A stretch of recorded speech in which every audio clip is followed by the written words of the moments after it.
Hello everyone, this is Basil. Welcome to I plus training solutions. നമ്മൾ കണ്ടു കാണും, അതായത് ഫെബ്രുവരി 23 നടത്താനിരുന്ന SSCയുടെ GD എക്സാമിനേഷൻ പോസ്റ്റ്പോൺ ചെയ്തു.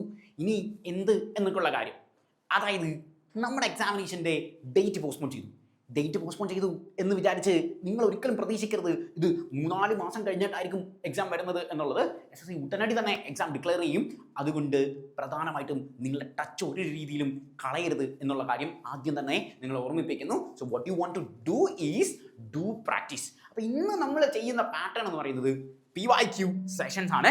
SSC GDയിൽ GK വന്ന പ്രീവിയസ് ഇയർ ക്വസ്റ്റ്യൻസ് ആണ് നമ്മൾ ഡിസ്കസ് ചെയ്യുന്നത്. നമുക്കറിയാം GK എന്ന് പറഞ്ഞാൽ ഭയങ്കര വാസ്റ്റ് ആയിട്ടുള്ള ഒരു ടോപ്പിക്കാണ് ആണല്ലോ. അതിൽ നമുക്ക് ഇവിടെ തന്നെ നോക്കുക, ഹിസ്റ്ററിയിൽ നിന്ന് ചോദ്യങ്ങൾ ഉണ്ടാകും, ജോഗ്രഫിയിൽ നിന്ന് നിങ്ങൾക്ക് ചോദ്യങ്ങൾ ഉണ്ടാകും, ദെൻ നമ്മളുടെ സയൻസിൽ നിന്ന് ചോദ്യം ഉണ്ടായിരിക്കും, കറണ്ട് അഫയേഴ്സ് സ്റ്റാറ്റിക് GKകളിൽ നിന്ന് ചോദ്യങ്ങൾ ഉണ്ടായിരിക്കും. ഇങ്ങനെ പല വിഭാഗത്തിൽ നിന്നായിട്ടായിരിക്കും നമുക്ക് ചോദ്യങ്ങൾ ഉണ്ടായിരിക്കുന്നത് ആണല്ലോ. അപ്പോൾ ഒരു ടോപ്പിക്ക് മാത്രമായി എടുത്ത് പഠിച്ചു കഴിഞ്ഞാൽ നമ്മൾ ടൈം ഒരുപാട് വേസ്റ്റ് ചെയ്യും.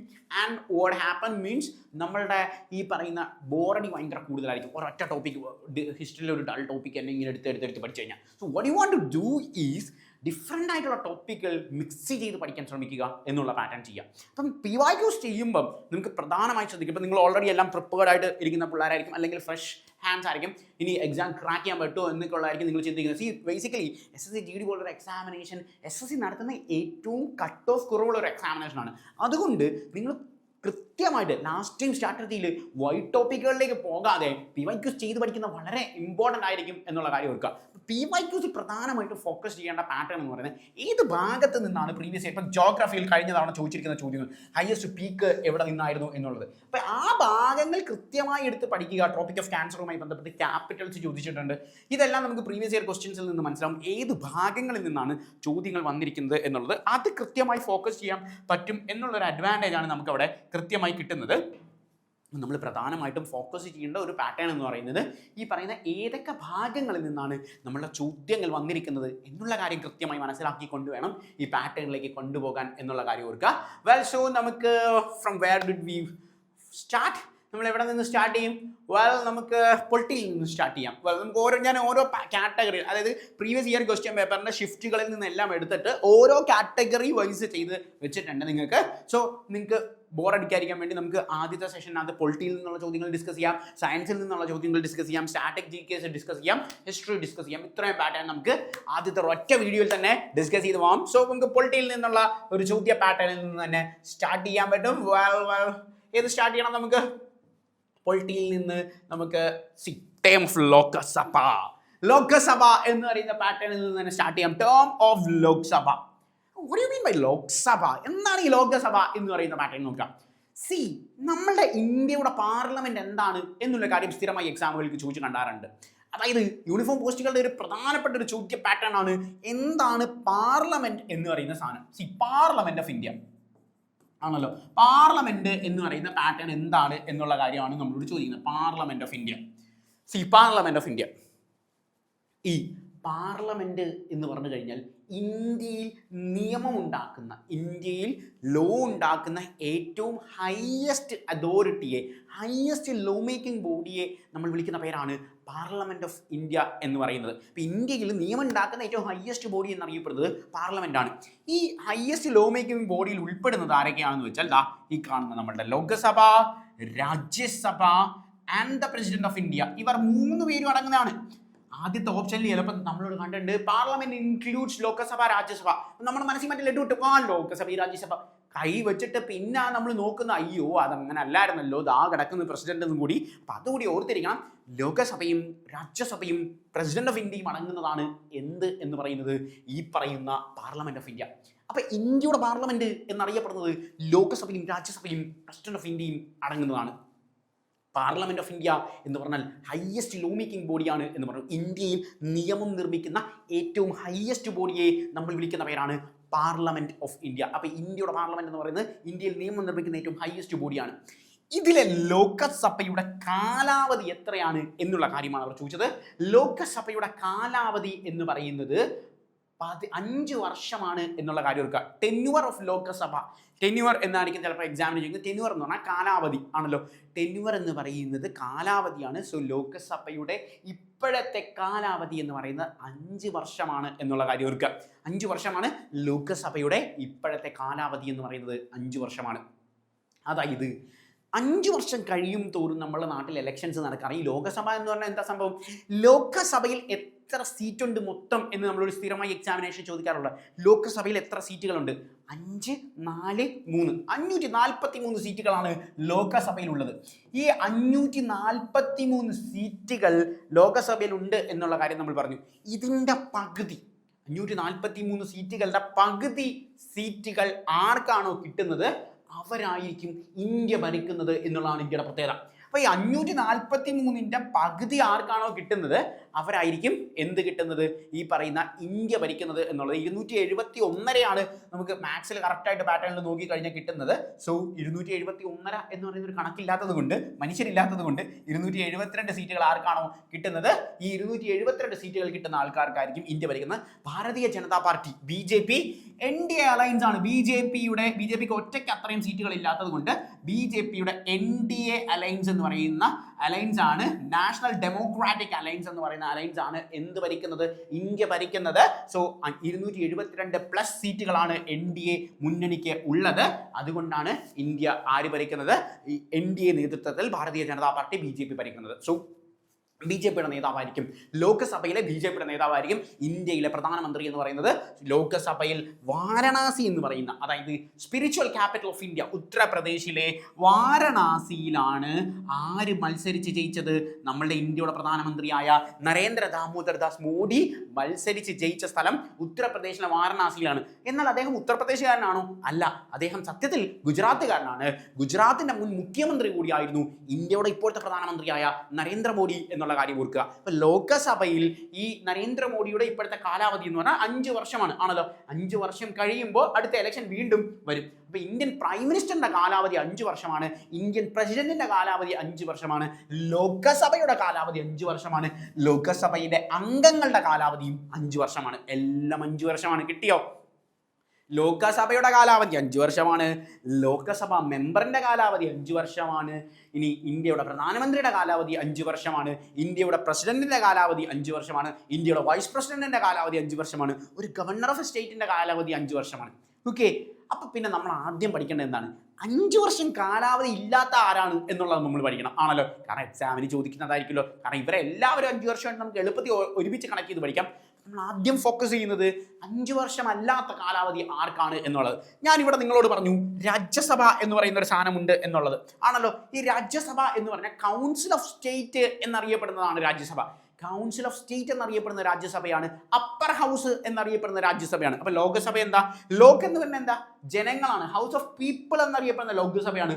ലോവർ ഹൗസ് എന്നറിയപ്പെടുന്ന ലോകസഭയാണ് ആണല്ലോ. അപ്പൊ ഹൗസ് ഓഫ് എൽഡേഴ്സ് എന്നറിയും, കുറച്ച് പ്രായം ചെന്ന ആൾക്കാരാണ് ഈ രാജ്യസഭയിൽ മത്സരിക്കുന്നത്. സോ ഹൗസ് ഓഫ് എൽഡേഴ്സ് എന്നറിയപ്പെടുന്നത് രാജ്യസഭയാണ് എന്നുള്ള കാര്യം ഓർക്കുക. House of elders, council of state എന്നൊക്കെ അറിയപ്പെടുന്ന രാജ്യസഭയാണ്. ഈ രാജ്യസഭയിലെ അംഗങ്ങളുടെ കാലാവധി എന്ന് പറയുന്നത് 6 വർഷമാണ് എന്നുള്ള കാര്യം ഓർക്കുക. സോ 6 years ആണ് എന്ത്? രാജ്യസഭയിലെ അംഗങ്ങളുടെ കാലാവധി. രാജ്യസഭ മെമ്പേഴ്സിന്റെ കാലാവധി എന്ന് പറയുന്നത് 6 years ആണ് എന്നുള്ള കാര്യം ഓർക്കുക. 6 years ആണ് രാജ്യസഭ മെമ്പേഴ്സിന്റെ കാലാവധി. എന്നാൽ രാജ്യസഭയുടെ കാലാവധി ചോദിച്ചു കഴിഞ്ഞാൽ ആദ്യത്തെ ഓപ്ഷനിൽ കൊണ്ട് 6 വർഷം തരും. ഒരു പറയും ഞങ്ങൾ ഇതൊക്കെ പഠിച്ചു വെച്ചിട്ടല്ലേ എന്ന് വെച്ച് നമ്മൾ എഴുതി കഴിഞ്ഞാൽ അവിടെ പണി കിട്ടും. എന്താണെന്നറിയാവോ? രാജ്യസഭയ്ക്ക് കാലാവധി ഇല്ല. രാജ്യസഭ ഒരു പെർമനന്റ് ബോഡിയാണ് എന്നുള്ള കാര്യം ഓർക്കുക. രാജ്യസഭ ഒരു പെർമനന്റ് ബോഡിയാണ്. അതായത് എന്നുവരെ രാജ്യസഭ ഇന്ത്യയിൽ ഉണ്ടാകും, അല്ലെങ്കിൽ ഇന്ത്യ എന്നുവരെ ജനാധിപത്യ രാജ്യമായി നിലനിൽക്കും, അന്ന് വരെ രാജ്യസഭ ഒരു പെർമനന്റ് ബോഡി ആയിട്ട് അവിടെ തന്നെ കാണും. അപ്പൊ ലോകസഭ പെർമനന്റ് ബോഡി ഒന്നുമല്ല. ലോകസഭ 5 വർഷം കഴിയുമ്പോൾ മാറിക്കൊണ്ടിരിക്കും. എന്നാൽ രാജ്യസഭ 6 വർഷം കഴിയുമ്പോഴും മാറത്തില്ല, 10 വർഷം കഴിയുമ്പോഴും മാറത്തില്ല. എന്ന് മുതൽ ഈ രാജ്യസഭ നിലവിലുണ്ടോ അന്ന് വരെ എന്ത് കാണും? ഈ രാജ്യസഭ അവിടെ തന്നെ കാണും, പെർമനന്റ് ബോഡി ആയിരിക്കും. സോ രാജ്യസഭ പെർമനന്റ് ബോഡിയാണ്. പക്ഷേ രാജ്യസഭയിലെ അംഗങ്ങൾ, ദ മെമ്പേഴ്സ് ഓഫ് രാജ്യസഭ 6 വർഷമായിരിക്കും എന്നുള്ള കാര്യം ഓർക്കുക. 6 വർഷം കഴിയുമ്പോൾ അവരെ മാറ്റും. 6 വർഷം കഴിയുമ്പോൾ അവരെ മാറ്റും. അപ്പോൾ പിന്നെ പുതിയ ആൾക്കാർ പുതിയതായിട്ട് അവിടെ റീപ്ലേസ് ചെയ്യും. അപ്പോൾ ഇത് ഒരുമിച്ച് മാറത്തില്ല. അതാണ് എൻ്റെ ഒരു പ്രത്യേകത. ലോകസഭയിൽ ഒരുമിച്ച് ഒറ്റയടിക്കങ്ങ് മാറും.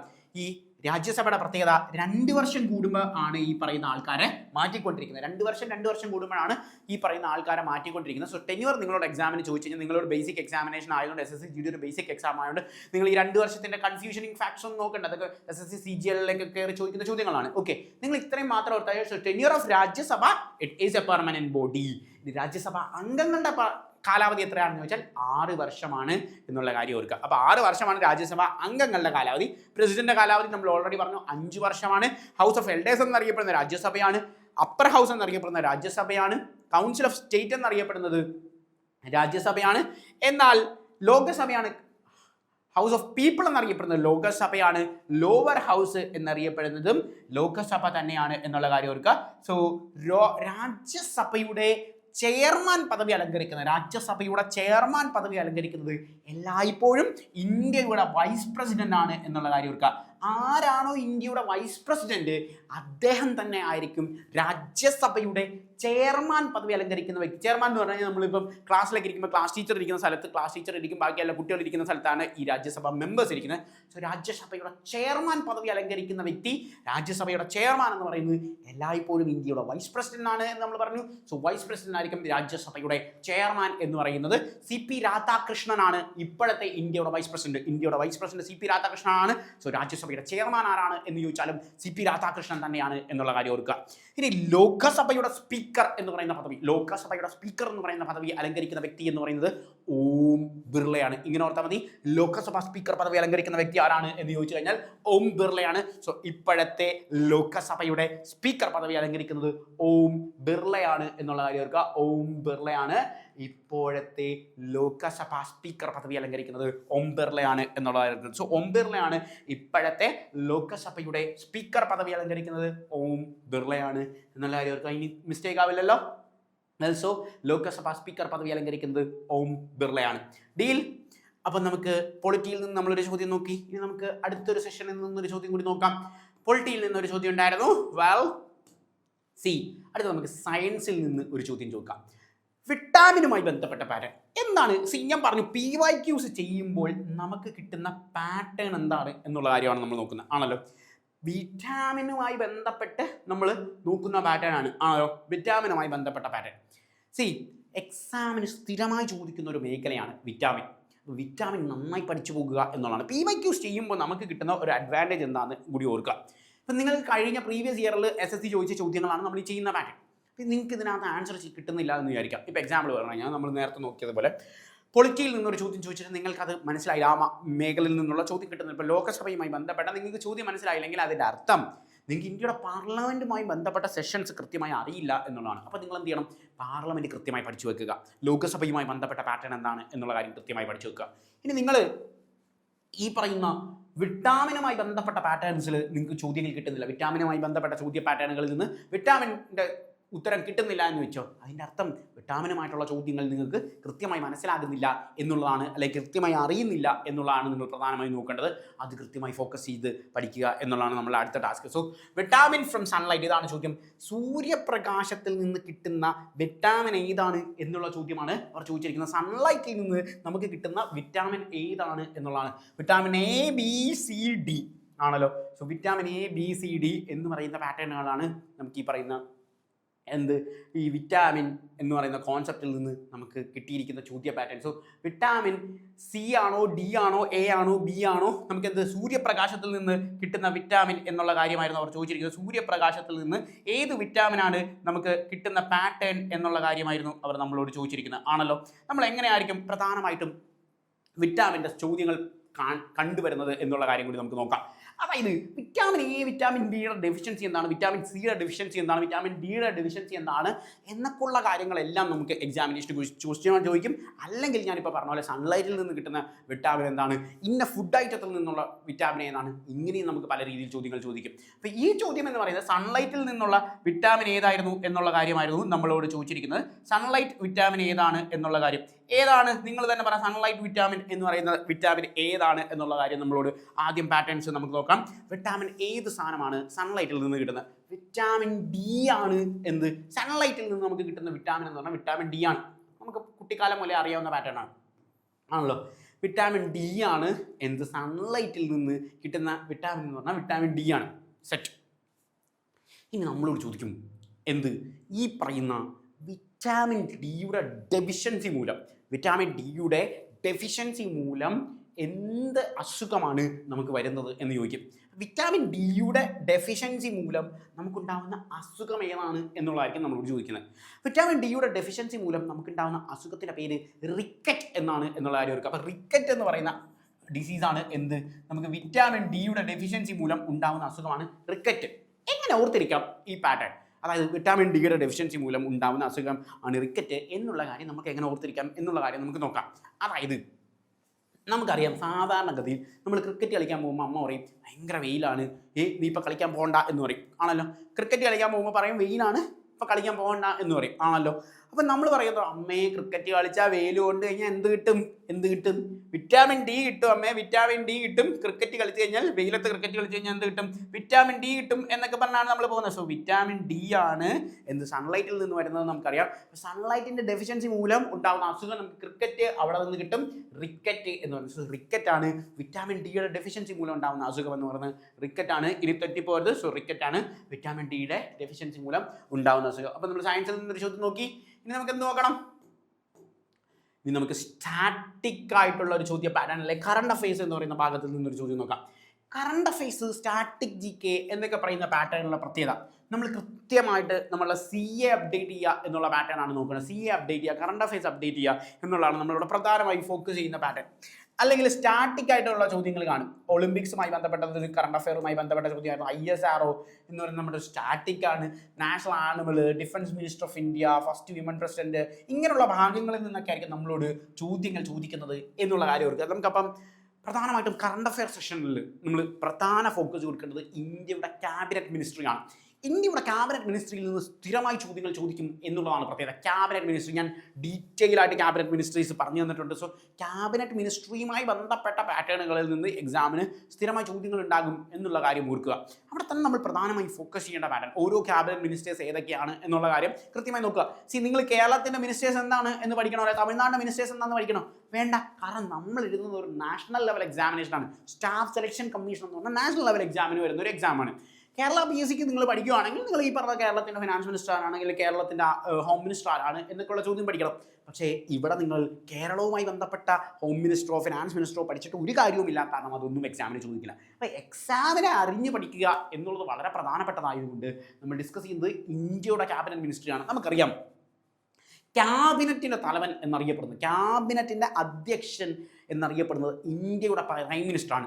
ഇന്ത്യയിൽ തീരുമാനങ്ങൾ എടുക്കുന്നത്, ഇന്ത്യയിൽ ഡിസിഷൻസ് ഒക്കെ എടുക്കുന്നത് ക്യാബിനറ്റാണ്. ക്യാബിനറ്റാണ് ഇന്ത്യയിൽ ഡിസിഷൻസ് എടുക്കാനുള്ള അധികാരം നിൽക്കുന്നത് നമ്മളുടെ ക്യാബിനറ്റാണ്. ക്യാബിനറ്റായിരിക്കും എല്ലായ്പ്പോഴും നമ്മളുടെ എന്ത് ചെയ്യുന്നത്, ഡിസിഷൻസ് എടുക്കുന്നത് ക്യാബിനറ്റാണ് എന്നുള്ള കാര്യം ഓർക്കുക. അപ്പോൾ ക്യാബിനറ്റാണ് ഇന്ത്യയിൽ ഡിസിഷൻസ് എടുക്കുന്നത് എന്നുള്ള കാര്യം ഓർക്കുക.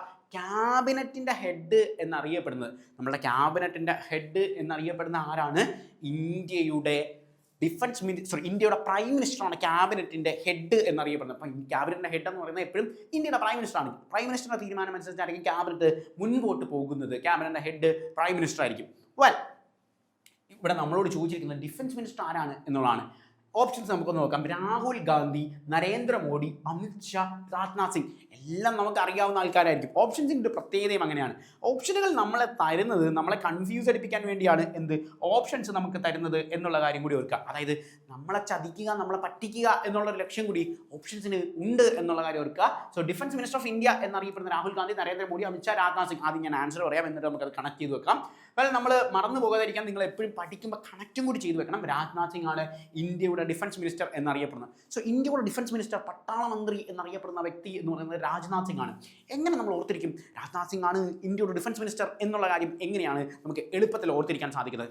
നമ്മൾ പട്ടാളക്കാരാകുന്നതിൻ്റെ പ്രത്യേകത എന്താണ്? എന്തിനാണ് നമ്മൾ പട്ടാളക്കാരാകുന്നത്, അല്ലെങ്കിൽ ഡിഫൻസിൽ പോകുന്നതിൻ്റെ പ്രധാനപ്പെട്ട ലക്ഷ്യം എന്താണ്?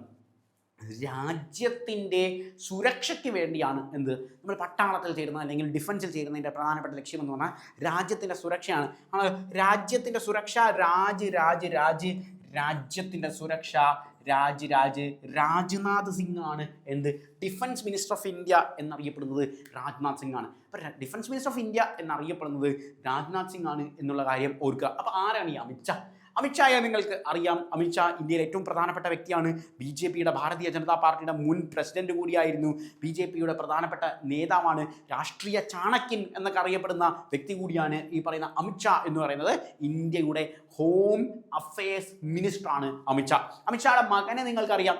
ICCയുമായി ബന്ധപ്പെട്ട് ആണല്ലോ ഇന്റർനാഷണൽ ക്രിക്കറ്റ് കൗൺസിൽ നമ്മളിപ്പോൾ ബംഗ്ലാദേശിനെ പുറത്താക്കി എന്നൊക്കെ പറഞ്ഞാൽ നമ്മൾ കണ്ടു കാണും. ആണല്ലോ ബംഗ്ലാദേശിനോട് കളിക്കണ്ട, അല്ലെ ബംഗ്ലാദേശ് കളിക്കാൻ വരുന്നില്ല എന്നൊക്കെയുള്ള കാര്യം നമ്മൾ ICCയുമായി ബന്ധപ്പെട്ടൊക്കെ കണ്ടു കാണും. ആണ് വേൾഡ് കപ്പുമായി ബന്ധപ്പെട്ട്. അമിത്ഷായുടെ മകനാണ് ICCയുടെ പ്രസിഡന്റ് എന്നറിയപ്പെടുന്ന ജയ്ഷ എന്ന് പറയുന്നത്. സോ ICCയുടെ പ്രധാനപ്പെട്ട വ്യക്തി നമ്മുടെ ജയ്ഷയാണ്, അമിത്ഷായുടെ മകനാണ് എന്നുള്ള കാര്യം ഓർക്കുക. നരേന്ദ്രമോദിയെ ഞാൻ പരിചയപ്പെടുത്തി തരേണ്ട കാര്യമില്ല, നിങ്ങൾക്കറിയാം. ഇന്ത്യയുടെ പ്രൈം മിനിസ്റ്ററാണ് നരേന്ദ്രമോദി. രാഹുൽ ഗാന്ധി ആരാണ്? രാഹുൽ ഗാന്ധി എന്നറിയപ്പെടുന്ന വ്യക്തി ഇന്ത്യയുടെ ലോകസഭയുടെ ഒപ്പോസിഷൻ ലീഡറാണ്. ആര്? ഈ പറയുന്ന രാഹുൽ ഗാന്ധി. ഇത്തിരി മുമ്പ് നമ്മൾ പൊളിറ്റിയിൽ പഠിച്ചിരുന്നു. എന്ത് നമ്മൾ ആ പൊളിറ്റി പഠിച്ചെന്ത കാര്യമായിരുന്നു? പൊളിറ്റിയിൽ നമ്മൾ പഠിച്ച പാറ്റേൺ ആയിരുന്നു. അതായത് ഇന്ത്യക്കൊരു ലോകസഭയുണ്ട് എന്നുള്ള കാര്യം. ലോകസഭയുടെ നേതാവ് എന്ന് പറയുന്നത് ഇന്ത്യയുടെ പ്രൈം മിനിസ്റ്ററായ നരേന്ദ്രമോദിയാണ് എന്ന് പറഞ്ഞു. ഈ ലോകസഭയുടെ പ്രതിപക്ഷ നേതാവ്, അതായത് ഒപ്പോസിഷൻ ലീഡർ എന്നറിയപ്പെടുന്നത് നമ്മളുടെ രാഹുൽ ഗാന്ധിയാണ് എന്നുള്ള കാര്യം ഓർക്കുക. അപ്പോൾ ലോകസഭയുടെ ഒപ്പോസിഷൻ ലീഡർ എന്ന് പറയുന്നത് രാഹുൽ ഗാന്ധിയാണ്. സോ രാഹുൽ ഗാന്ധിയാണ് ലോകസഭ ഒപ്പോസിഷൻ ലീഡർ. രാഹുൽ ഗാന്ധിയാണ്. ഇങ്ങനെയാണ് പാറ്റേൺ പഠിക്കേണ്ടത്. സോ രാജ്യത്തിൻ്റെ സുരക്ഷയ്ക്ക് വേണ്ടിയാണ് നമ്മൾ ഡിഫൻസിൽ പോകുന്നത്. രാജ്നാഥ് സിംഗ് ആണ് എന്ന് പറഞ്ഞു. അമിത്ഷായാണ് ഇന്ത്യയുടെ ഹോം അഫയേഴ്സ് മിനിസ്റ്റർ. നരേന്ദ്രമോദിയാണ് ഇന്ത്യയുടെ prime minister. So opposition leader എന്ന് പറയുന്നത് രാഹുൽ ഗാന്ധിയാണ്. അപ്പം നമ്മൾ ഇന്നത്തെ വീഡിയോ സെഷനിൽ പ്രധാനമായിട്ടും പഠിച്ചു വെച്ച പാറ്റേൺ, നമ്മൾ സയൻസിൽ നിന്നൊരു ക്വസ്റ്റ്യൻ എടുത്തു, വിറ്റാമിനുമായി ബന്ധപ്പെട്ട്. പിന്നീട് നമ്മൾ പൊളിറ്റിയിൽ നിന്നൊരു ചോദ്യം പഠിച്ചു. പിന്നെ നമ്മൾ സ്റ്റാറ്റിക് GKയിൽ നിന്ന് പഠിച്ചു. സോ നമുക്ക് അടുത്ത ചോദ്യ പാറ്റേണിലേക്ക് എവിടെ നിന്ന് പഠിക്കണം? നമ്മളുടെ പ്രധാനപ്പെട്ട പാറ്റേൺ ആയിട്ടുള്ള ജോഗ്രഫിയിൽ നിന്നൊരു ചോദ്യത്തിലേക്ക് നമുക്ക് ഡിസ്കസ് ചെയ്യാം. സോ സയൻസ് നമ്മൾ നോക്കിയതാണ്. പൊളിറ്റി നമ്മളിത് ഡിസ്കസ് ചെയ്തതാണ്. ഒരു ക്വസ്റ്റ്യൻ അടുത്ത സെഷനിൽ നമുക്ക് അടുത്ത പൊളിറ്റീസ് നോക്കാം. അടുത്ത നമ്മൾ ഡിസ്കസ് ചെയ്യാൻ പോകുന്നത് ജോഗ്രഫിയുമായി ബന്ധപ്പെട്ട പാറ്റേൺ ആണ്. ജോഗ്രഫിയുമായി ബന്ധപ്പെട്ട പാറ്റേണിൽ നിന്ന് ഹയസ്റ്റ് പീക്ക്, ഇന്ത്യയിലെ ഹയസ്റ്റ് പീക്ക് ഏതാണ് എന്നുള്ള കാര്യമാണ് നമ്മൾ ഡിസ്കസ് ചെയ്യുന്നത്. So highest peak in India, ഇന്ത്യയിലെ ഹയസ്റ്റ് പീക്ക് ഇതാണ് അടുത്ത നമ്മൾ ഡിസ്കസ് ചെയ്യാൻ പോകുന്നത്. Mount Everest, K2, Kanchenjunga, Nandadevi. ഇത്രയും പാറ്റേൺ ആണ് നമുക്കുള്ളത്. So mount Everest, Kanchenjunga, Nandadevi, K2. ഇന്ത്യയിലെ ഏറ്റവും ഹയസ്റ്റ് പീക്ക് ഏതാണ് എന്നുള്ള ചോദ്യത്തിൻ്റെ ഉത്തരം എന്ന് പറയുന്നത് നമ്മളുടെ മൗണ്ട് K2 ആണ് എന്നുള്ള കാര്യം ഓർക്കുക. Mount K2. ഈ മൗണ്ട് K2 നിങ്ങൾ ചിലപ്പോൾ കണ്ടിട്ടുണ്ടായിരിക്കും. SSCയുടെ PYQയിൽ നിങ്ങൾ വേറൊരു ക്വസ്റ്റ്യൻ്റെ ആൻസർ ആയിട്ട് ഗോഡ്വിൻ ഓസ്റ്റിൻ എന്ന് പറഞ്ഞെങ്കിലും കണ്ടിട്ടുണ്ടായിരിക്കും. ഗോഡ്വിൻ ഓസ്റ്റിൻ എന്താ സംഭവം എന്ന് വെച്ചാൽ, ഗോഡ്വിൻ ഓസ്റ്റിനും മൗണ്ട് K2 ഒന്ന് തന്നെയാണ്. ഡിഫറെൻ്റ് ആയിട്ടുള്ള പേരാണ്. നമുക്ക് വീട്ടിലൊരു പേര് വിളിക്കും, സ്കൂളിലൊരു പേര് വിളിക്കും എന്ന് പറയുന്ന പോലെ ഗോഡ്വിൻ ഓസ്റ്റിൻ തന്നെയാണ് മൗണ്ട് K2 എന്നുള്ള കാര്യം ഓർക്കുക. അപ്പോൾ മൗണ്ട് K2ൻ്റെ മറ്റൊരു പേരാണ് എന്ത്? ഗോഡ്വിൻ ഓസ്റ്റിൻ എന്ന് പറയുന്നത്. അപ്പോൾ ഗോഡ്വിൻ ഓസ്റ്റിന് മൗണ്ട് K2 എന്ന് പറയുന്നത് സെയിം പേരുകളാണ് എന്നുള്ള കാര്യം ഓർക്കുക. അപ്പോൾ ഇന്ത്യയിലെ ഹയസ്റ്റ് പീക്ക് ഏതാണ് എന്ന് ചോദിച്ചു കഴിഞ്ഞാൽ മൗണ്ട് K2, ഗോഡ്വിൻ ഓസ്റ്റിൻ ആണ്. ഇനി ഇതേ ചോദ്യം തന്നെ highest peak only in India എന്ന് പറഞ്ഞ് ചോദിക്കുകയാണ് എന്ന് വിചാരിക്കാം. ഒൺലി ഇൻ ഇന്ത്യ എന്ന് തന്നെയാണ് ചോദ്യം ചോദിക്കുന്നത് എന്ന് വിചാരിക്കാം. ഈ ഒൺലി ഇൻ ഇന്ത്യ എന്ന് പറഞ്ഞാൽ ഇന്ത്യയിൽ മാത്രമായിട്ടുള്ള ഏറ്റവും ഹയസ്റ്റ് പീക്ക് ഏതാണ് എന്ന് ചോദിച്ചു കഴിഞ്ഞാൽ അതിൻ്റെ ഉത്തരം കാഞ്ചൻഗംഗയാണ് എന്നുള്ള കാര്യം ഓർക്കുക. കാഞ്ചൻഗംഗയാണ് ഒൺലി ഇൻ ഇന്ത്യ എന്നറിയപ്പെടുന്നത്. കാഞ്ചൻഗംഗയാണ് എന്നുള്ള കാര്യം ഓർക്കുക. അപ്പോൾ കാഞ്ചൻഗംഗയാണ് ഒൺലി ഇൻ ഇന്ത്യ എന്നറിയപ്പെടുന്നത്. എന്താണ് ഇത് തമ്മിലുള്ള വ്യത്യാസം എന്നുള്ള കാര്യം നമുക്ക് നോക്കാം. അതായത് നമുക്കറിയാം നമ്മളുടെ ഇന്ത്യയുടെ ജോഗ്രഫിക്കൽ മാപ്പ്, നമ്മളെപ്പോഴും ജോഗ്രഫി എന്ന് പറയുന്ന സാധനം പഠിക്കുമ്പോൾ പ്രധാനമായിട്ടും മാപ്പ് എടുത്ത് വെച്ച് പഠിക്കണം. നിങ്ങളിനി കടയിൽ പോയി കാശ് കൊടുത്ത് മാപ്പൊന്നും മേടിക്കേണ്ട. നിങ്ങളുടെ കയ്യിൽ ഫിംഗർ ടിപ്സിൽ ഫോണുണ്ടല്ലോ. അപ്പോൾ ഫോണിൽ ഒരു മാപ്പ് എടുത്ത് വെക്കുക ആണല്ലോ. ഇന്ത്യയുടെ മാപ്പ് എടുത്ത് വെച്ച് പഠിക്കുക. മാപ്പ് എടുത്ത് വെച്ച് പഠിച്ചാലുള്ള ഗുണം എന്ന് വെച്ചാൽ വിഷ്വൽ ഇമ്പാക്റ്റ് ആണ്. നമ്മളത് കണ്ട് നോക്കുമ്പോൾ നമുക്ക് ഈ പ്രധാനമായിട്ടും നമ്മൾ ജോഗ്രഫിയിലെ പല റിവേഴ്സ്, ക്യാപിറ്റൽസ്, നാഷണൽ പാർക്കുകൾ ഇതെല്ലാം അവിടെ തന്നെ കാണും. അപ്പോൾ ഇത് നമുക്ക് എളുപ്പത്തിൽ ഓർത്തിരിക്കാൻ പറ്റും. ഇത് ഇന്ത്യയിൽ ഏത് സ്റ്റേറ്റിലാണ്, എത്ര സ്റ്റേറ്റുകളുമായിട്ട് ഇന്ത്യ ബോർഡർ പങ്കിടുന്നുണ്ട്, ഇതെല്ലാം എത്ര സ്റ്റേറ്റ്സ് ബോർഡേഴ്സ് പങ്കിടുന്നുണ്ട്, പാകിസ്ഥാനുമായിട്ട് ബോർഡർ പങ്കിടുന്ന സ്റ്റേറ്റുകൾ ഏതൊക്കെയാണ്, ഇതൊക്കെ എളുപ്പത്തിൽ നമ്മൾ വിഷ്വലും കൂടി ചെയ്യാം. അപ്പോൾ നമ്മൾ പഠിക്കുന്നതിൻ്റെ കൂട്ടത്തിൽ നമ്മളെ കണ്ണിലൂടെ അത് കാണിച്ചു തരുന്നത് നമുക്ക് വളരെ അഡ്വാൻറ്റേജ് ആയിട്ടുള്ള പാറ്റേൺ ആയിരിക്കും. അപ്പോൾ അതും കൂടി ഒന്ന് ഫോളോ ചെയ്യുന്നത് വളരെ നല്ലതായിരിക്കും എന്നുള്ള കാര്യം ഓർക്കുക. അപ്പോൾ നമ്മളിവിടെ പ്രധാനമായിട്ട് നോക്കിയത്, ഇപ്പം നമ്മൾ മാപ്പിൻ്റെ കാര്യമാണ് പറഞ്ഞത്. അപ്പോൾ ഇന്ത്യയുടെ മാപ്പ് ഇങ്ങനെ നമ്മൾ ഇങ്ങനെയൊക്കെ പോവാണ്. നമ്മളൊരു ഭംഗിക്ക് വേണ്ടി വരയ്ക്കുന്നതാണ് ഇന്ത്യയുടെ മാപ്പ് അങ്ങനെ എന്നുള്ളത്. സത്യത്തിൽ ഈ പറയുന്ന ഭാഗത്തിൽ കിടക്കുന്ന സ്ഥലം, കുറച്ച് സ്ഥലം പാകിസ്ഥാൻ്റെ കയ്യിലും കുറച്ച് സ്ഥലം ചൈനയുടെ കയ്യിലും കിടക്കുകയാണ്. ഓക്കെ, ചൈനയുടെ കയ്യിലും പാകിസ്ഥാൻ്റെ കയ്യിലും കുറച്ച് സ്ഥലങ്ങൾ കിടപ്പുണ്ട്. ഇങ്ങനെ നമ്മൾ പാക് ഒക്കുപ്പൈഡ് കാശ്മീർ POK എന്നൊക്കെ പറഞ്ഞ് നിങ്ങൾ ന്യൂസിൽ കണ്ടിട്ടുണ്ടായിരിക്കും. Pak occupied Kashmir POK. ഈ പാക് ഒക്കുപ്പൈഡ് കാശ്മീരിലാണ് മൗണ്ട് K2വിൻ്റെ കുറച്ച് സ്ഥലങ്ങൾ കിടക്കുന്നത്. അതുകൊണ്ട് നമുക്ക് പൂർണ്ണമായിട്ടും അത് ഇന്ത്യയിലാണ് എന്നുള്ള കാര്യം പറയാൻ പറ്റില്ല. കുറച്ച് പാകിസ്ഥാനിൽ കിടക്കുന്നത് കൊണ്ട് പൂർണ്ണമായിട്ടും ഇന്ത്യയിലാണ് ഈ മൗണ്ട് K2 എന്ന് പറയത്തില്ല. മൗണ്ട് K2 ഇന്ത്യയിലുണ്ട് ആൻഡ് ഈ പറയുന്ന കുറച്ച് ഭാഗം അവിടെയുണ്ട്. അപ്പോൾ ഹയസ്റ്റ് പീക്ക് ഏതാണ് എന്ന് എക്സാമിനേഷന് ചോദിച്ചാൽ, ഇന്ത്യയിൽ ഏറ്റവും ഹയസ്റ്റ് പീക്ക് ഏതാണ് എന്ന് ചോദിച്ചു കഴിഞ്ഞാൽ നമ്മൾ പറയും മൗണ്ട് K2 ആണ്, ഗോഡ്വിൻ ഓസ്റ്റൻ ആണ് എന്നൊക്കെ ആയിരിക്കും നമ്മൾ പറയുന്നത്. എന്നാൽ ചോദ്യം ഇങ്ങനെയാണ് വരുന്നത് എന്ന് വിചാരിക്കുക. ഓൺലി ഇൻ ഇന്ത്യയിൽ മാത്രമായിട്ടുള്ള ഏറ്റവും ഹയസ്റ്റ് പീക്ക് ഏതാണ് എന്നാണ് നമ്മളോട് എക്സാമിനേഷന് ചോദിക്കുന്നതെങ്കിൽ അതിൻ്റെ ഉത്തരം എന്ന് പറയുന്നത് കാഞ്ചൻഗംഗയാണ്. കാരണം കാഞ്ചൻഗംഗ വേറൊരു സ്ഥലത്തും കിടക്കില്ല. കാഞ്ചൻഗംഗ ഇന്ത്യയിൽ മാത്രമായിട്ട് കിടക്കുന്ന ഒരു സാധനമാണ്. ഈ ഹയസ്റ്റ് പീക്ക് ലോകത്തെവിടെയാണ് എന്ന് ചോദിച്ചു കഴിഞ്ഞാൽ അത് നമുക്ക് മൗണ്ട് എവറസ്റ്റ് ആണ് എന്നുള്ള കാര്യം മനസ്സിലാകും. അപ്പോൾ ജോഗ്രഫിക്കൽ പാറ്റേൺ പഠിക്കുമ്പോൾ ഈ ഡിഫറൻസ് കൃത്യമായി പഠിക്കുക എന്നുള്ളത് വളരെ ഇമ്പോർട്ടൻ്റ് ആണ്. നമുക്ക് അടുത്തൊരു ഹിസ്റ്ററിയിൽ നിന്നുള്ളൊരു ചോദ്യ പാറ്റേൺ കൂടി നോക്കാം. ഹിസ്റ്ററിയുമായി ബന്ധപ്പെട്ട് നമുക്ക് എക്സാമിനേഷന് ചോദിക്കുന്ന ചോദ്യ പാറ്റേൺ എന്ന് പറയുന്നത് നമ്മൾ നേരത്തെ പറഞ്ഞ പോലെ നമ്മൾ കൺഫ്യൂസിംഗ് ആയി ചോദിക്കുന്ന മറ്റൊരു ചോദ്യമാണ് ലാസ്റ്റ് മുഗൾ റൂളർ ആരാണ് എന്നുള്ളത്. ലാസ്റ്റ് മുഗൾ റൂളർ എന്നറിയപ്പെടുന്ന വ്യക്തി ബഹദൂർ ഷാ സാഫ്രാൻ. അതായത് റിവോൾട്ട് ഓഫ് 1857 പങ്കെടുത്ത് രംഗൂണിലേക്ക് നാട് കടത്തിയ ബ്രിട്ടീഷുകാർ അവസാനത്തെ മുഗൾ സാമ്രാജ്യത്തിൻ്റെ ഭരണാധികാരിയാണ് ബഹദൂർ ഷാ സാഫർ എന്ന് പറയുന്നത്. നേരത്തെ നമ്മൾ കണ്ട ചോദ്യം പോലെ തന്നെ ചോദ്യത്തിൽ ഇങ്ങനെയാണ് വരുന്നത് എന്ന് വിചാരിക്കുക. അതായത് ലാസ്റ്റ് ഗ്രേറ്റ് മുഗൾ റൂളർ എന്ന് പറയുന്ന ഒരു പേര്, ഗ്രേറ്റ് എന്ന് പറയുന്ന ഒരു പേരും കൂടി ഉണ്ടെങ്കിൽ അതിൻ്റെ ഉത്തരം ബഹദൂർ ഷാ സാഫർ അല്ല. അങ്ങനെ വന്നു കഴിഞ്ഞാൽ ഉത്തരം ഔറംഗസീബാണ്. അതായത് അവസാനത്തെ മഹാനായ ഭരണാധികാരി ആരാണ് എന്നാണ് ചോദ്യമെങ്കിൽ അത് ഔറംഗസീബാണ് എന്നുള്ള കാര്യം ഓർക്കുക. അതായത് ഔറംഗസീബിന് ശേഷം പിന്നെ ഈ മുഗൾ സാമ്രാജ്യത്തിൽ ഭരണാധികാരികളൊക്കെ ഉണ്ടായിരുന്നു. ഈ പറയുന്ന അക്ബർ രണ്ടാമൻ എന്നൊക്കെ പറയുന്ന ഭരണാധികാരികൾ ഉണ്ടായിരുന്നു. എന്നാൽ സംഭവിച്ചത് എന്താണെന്ന് വെച്ചാൽ അവർക്കൊന്നും അത്ര സ്കില്ലോ കഴിവോ ടാലൻറ്റോ ഒന്നും ഇല്ലാത്തത് കൊണ്ട് അവരാരും അത്ര ഫേമസ് അല്ല എന്നുള്ള കാര്യം ഓർക്കുക. അപ്പം മുഗൾ സാമ്രാജ്യത്തിൻ്റെ ഏറ്റവും ഗോൾഡൻ ഏജ് എന്ന് പറയുന്ന ഔറംഗസീബിനോട് കഴിഞ്ഞിട്ട് പിന്നെ അങ്ങ് അവസാനിക്കുകയാണ്. അപ്പോൾ ഏറ്റവും അവസാനത്തെ മികച്ച ഭരണാധികാരി, മഹാനായ ഗ്രേറ്റായ റൂളർ, ഇംഗ്ലീഷിൽ ചോദ്യം വരുമ്പം ഗ്രേറ്റ് ലാസ്റ്റ് മുഗൾ റൂളർ എന്നൊക്കെ ചോദിച്ചു കഴിഞ്ഞാൽ ഇറ്റ് ഈസ് ഔറംഗസീബ്. എന്നാൽ എക്സാമിന് ചോദിക്കുന്നത് ലാസ്റ്റ് റൂളർ ആരാണ് എന്നാണ് ചോദിക്കുന്നതെങ്കിൽ അതിൻ്റെ ഉത്തരം എന്താണ്? അതിൻ്റെ ഉത്തരം ബഹദൂർ ഷാ രണ്ടാമൻ എന്നറിയപ്പെടുന്ന ബഹദൂർ ഷാ സാഫറാണ്.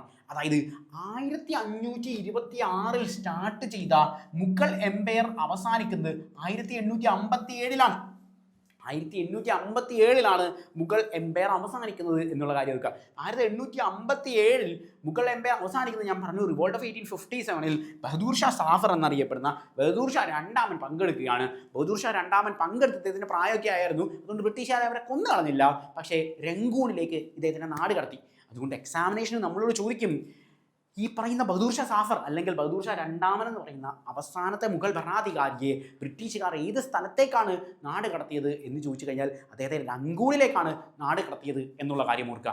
നമ്മൾ ഇന്നത്തെ സെഷനിൽ നമ്മൾ പ്രധാനമായിട്ടും പൊളിറ്റിയിൽ നിന്ന്, സയൻസിൽ നിന്ന്, പിന്നെ നമ്മളുടെ സ്റ്റാറ്റിക് ജികെയിൽ നിന്ന്, ഹിസ്റ്ററിയിൽ നിന്ന് എല്ലാ ചോദ്യങ്ങളും ഓരോ ചോദ്യങ്ങൾ വെച്ചായിരുന്നു ഡിസ്കസ് ചെയ്തത്. അപ്പോൾ തന്നെ ഞാൻ കൃത്യമായി നിങ്ങളോട് പറഞ്ഞു, അതായത് നമ്മൾ പ്രധാനമായും ഫോക്കസ് ചെയ്യേണ്ട ഏരിയ എന്ന് പറയുന്നത്, അല്ലെങ്കിൽ പ്രധാനമായും ശ്രദ്ധിക്കേണ്ട പാറ്റേൺ എന്ന് പറയുന്നത്, നമ്മൾ ഡിഫറെൻ്റ് ആയിട്ടുള്ള ഓരോ പാറ്റേണുകൾ പഠിക്കുമ്പോൾ തന്നെ അതിലെ ചോദ്യങ്ങൾ എങ്ങനെയാണ് ചേഞ്ച് ചെയ്ത് വരുന്നത് എന്നുള്ള കാര്യം കൂടി നോക്കി. അതായത് സാധാരണഗതിയിൽ നമ്മൾ നേരത്തെ ചോദിച്ച ചോദ്യം ഹയസ്റ്റ് പീക്ക് ഇൻ ഇന്ത്യ എന്നാണെങ്കിൽ അത് മൗണ്ട് K2 ഗോഡ്വിൻ ഓസ്റ്റൻ ആണ് എന്നുള്ള കാര്യം പറഞ്ഞു.